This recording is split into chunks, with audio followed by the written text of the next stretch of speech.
I want to read RFK's viral Twitter post over the weekend. RFK explained what MAGA really means. I have a MAGA hat right here. I'm going to wear my MAGA hat as I read RFK's post. Put it up back on screen, please. And by the way, you can get your MAGA hat at members.charliekirk.com. RFK writes, what MAGA really means. The phrase has troubled liberals who think it's a call to return to an America before civil rights, gay rights, and women's rights. Now, let me pause. It's obvious that he's a liberal writing this. I wouldn't have written it that way at all. That's okay. Welcome aboard, RFK. Our movement is ascendant. Politics is about multiplication and addition, not division and subtraction. I love that we have differences. I would have wrote that first sentence a lot differently. Okay. Because I don't believe different groups get different rights. I don't think there's gay rights. There are human rights. That's okay. We have a difference of opinion there. But I have a more generous interpretation, RFK writes, one that is truer to my experience of Donald Trump as he is today.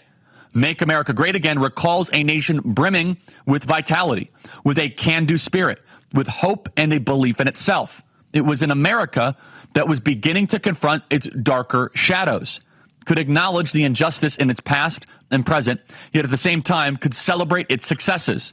It was a nation of broad prosperity, the world's most vibrant middle class, and an idealistic belief, though not consistently applied, in freedom, justice, and democracy. Now, we are a republic, but I'm going to let him just go, because I think he's cooking on this. It was a nation that led the world in innovation, productivity, and technology. And it was the healthiest country in the world. Now we are one of the sickest countries in the world. I've talked to many Trump supporters. I've talked with his inner circle. I've talked to the man himself. This is the America they want to restore. Amen.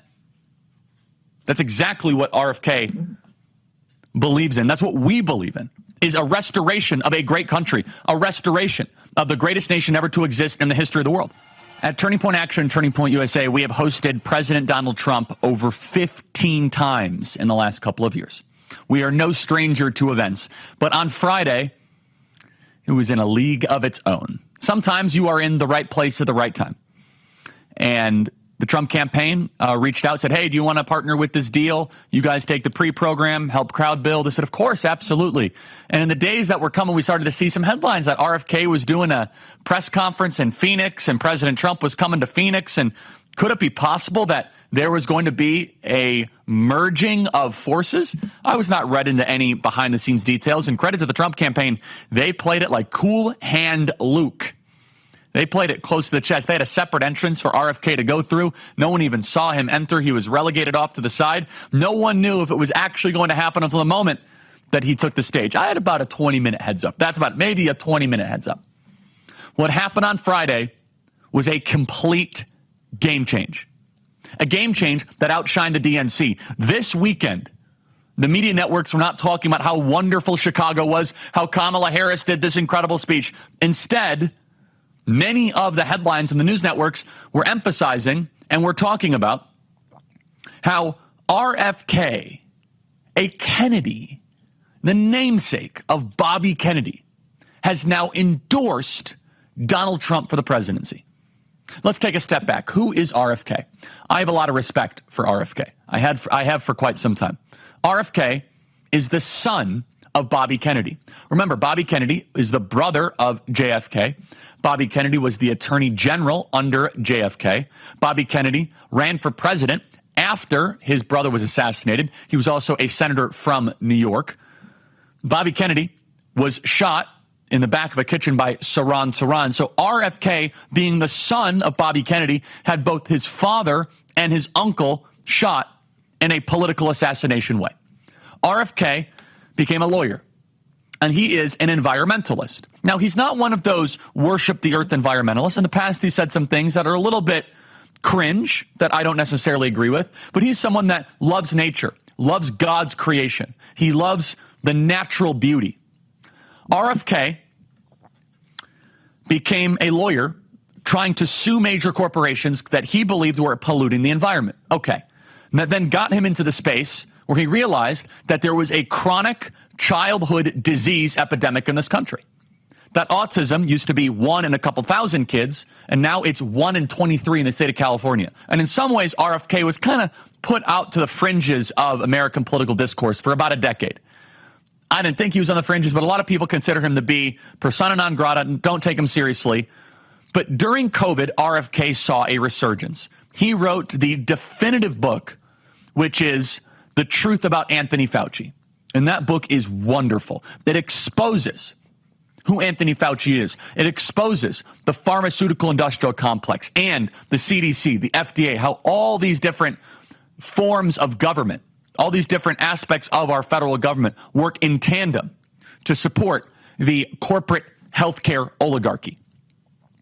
RFK during COVID was censored by the CDC, censored by the FDA, where the CDC and the FDA went to Facebook and said, censor RFK. He's speaking out too much. Censor him. He is saying things that we don't like. RFK then decided to run for president. But first, he decided to run for president as a Democrat. He wanted to challenge Joe Biden. A Kennedy against Joe Biden? Why not? But the Democrat Party acted like a mafia. They did not act like a political party that was concerned about democracy. They did not allow RFK to debate. They did not give RFK any sort of airtime on media. They did not allow RFK to be on the ballot. They sued and they fought and they basically exiled him and said, we do not want you to be part of the Democrat Party. RFK saw that the Democrat Party was no longer the party of democracy. He appealed to his fellow Democrats. They said, sorry, we don't like you. Get out of here. So RFK said, fine, I will run as an independent. Famously said, declare your independence. Very difficult to be able to get on the ballot. Very difficult to be able to have your name out as an independent candidate, but he did a very good job. Did a lot of over-the-top interviews, did a lot of podcasting, and still got some media coverage, but not nearly enough. RFK was bootstrapping his way along. He did a podcast with us, by the way. Very nice conversation back in December, about 8 months ago. And RFK was taking from Trump. He was taking from Biden. He was taking from Harris. It wasn't really clear, but ever since Kamala Harris became the nominee, RFK was definitely taking more from Donald Trump than from Kamala Harris. But RFK represents someone who is skeptical of the current power structures in our country, skeptical of the big banks, of big corporations, skeptical of big government, skeptical of the CIA, the FBI, skeptical of the Department of Justice, lawfare, the war machine, the censorship leviathan, censorship of the corruption we see in D.C. And so you have two options. One is Kamala Harris, who is a high trust of institutions candidate. Kamala Harris, who believes that our institutions are not broken, but are wonderful and should be worshiped. They should be adorned. They should be given more support, more money to the government, more power to D.C., more power to the major corporations. That is the Kamala Harris message, that our institutions are terrific and need no changes whatsoever. Donald Trump, of course, is an insurgent. Donald Trump represents the people, we the people, to take back our government. It is a challenge it is a challenge against the ruling class. Donald Trump understands that citizen-led government will reclaim this nation. RFK and Donald Trump disagree on a lot of different issues, but they agree on the big stuff. They agree that we should have a reset of the U.S. Constitution. They agree that the citizen is being squeezed by the current power centers in this country. And they also have the same enemies. Bobby Kennedy looks very favorably on Trump as someone who survived an assassination attempt. JFK did not survive. His father did not survive, but Donald Trump did. And RFK is a Democrat scorned. RFK saw that his beloved Democrat Party, he is a Kennedy, after all, from Hyannisport, Massachusetts, the Camelot Castle. But there is a defector from Camelot. And that is another thing that RFK and Donald Trump have in common. They are class traitors. They both were amongst the high society, the Kennedys, the Trumps, the billionaires, and they decided to defect from the lifestyle, the comfort of said ruling class and go fight for the American people. RFK made a courageous announcement on Friday that culminated at our event. Let's show B-roll from our event. I believe it was one of the best produced events in recent memory that we've seen. That's a picture from our event. Well over 17,000 people that attended our event in Phoenix, Arizona, with thousands and thousands of people in the overflow. This was a game change that completely outshined the DNC. It was a game change that showed that the DNC was just a distant memory. This is real. RFK has pledged to take himself off the ballot in the key battleground states and to actively campaign for Donald Trump. I will tell you exactly what that means for Donald Trump's candidacy, how many new votes that will mean for Donald Trump, what that means in Arizona, in Georgia, in Pennsylvania. We're also going to hear from RFK himself from what he said on Friday, talking against the censorship organs of the federal government, talking about the need for a restoration of freedom of speech. And you see that picture there, Donald Trump and RFK on stage together. It is the unity party against the uniparty. RFK was brought up on stage at our event on Friday, which is going down, and people are saying it's one of the most successful events that we've seen in quite some time. You think you do event, but to actually have a third-party candidate endorse Donald Trump on stage, a Kennedy, mind you, a Kennedy endorse Donald Trump, it's a game changer. And I got to say that production value is pretty good as well. Let's listen to RFK in his own words, talking about making America healthy again, tackling the chronic disease epidemic. This is RFK's mission statement: to make America healthy again, to restore the health of this country, to make us eat better, to no longer be poisoned by the big ag companies and the big food companies.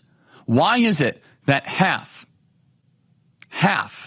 of all children in America are obese? 50%. In Japan, 3%. 3% of all kids are obese. 50 versus 3. 50 versus 3. Why is that? Something is happening in our food supply. RFK's number one mission is restoring the health of America. Make America healthy again. Let's play cut 19. I feel a moral obligation to use this opportunity to save millions of American children, above all things. In case some of you don't realize how dire the condition is of our children's health and chronic disease in general, I would urge you to view Dr. Carlson's recent interview with Callie Means and his sister, Dr. Casey Means, who is the top graduate of her class at Stanford Medical School. This is an issue that affects all of us far more directly and urgently than any culture war issue and all the other issues that we obsess on and that are tearing apart our country. This is the most important issue. RFK reached out to both Donald Trump and Kamala Harris to have this discussion about making America healthy again, otherwise known as MAGA. Play cut 22. Following my first discussion with President Trump, I tried unsuccessfully to open similar discussions with Vice President Harris. Vice President Harris declined to meet or even to speak with me. Vice President Harris declined to meet or to even speak with RFK about making America healthy again. We must understand that RFK is a crusader for restoring the health of this country, but also making sure that we can speak freely. RFK is putting Team Blue on defense. And what better person than a Kennedy who was running around the Oval Office as a kid, literally, in his uncle's Oval Office. Bobby Jr., the namesake of Bobby Kennedy, saying the Democrat Party is against the American people. You do not have to agree with everything RFK believes in. I don't. But you have to give him credit for his courage, his patriotism, to go up against the machine of the Democrat Party that he was raised in, saying that this party is an existential threat to the country, which it is.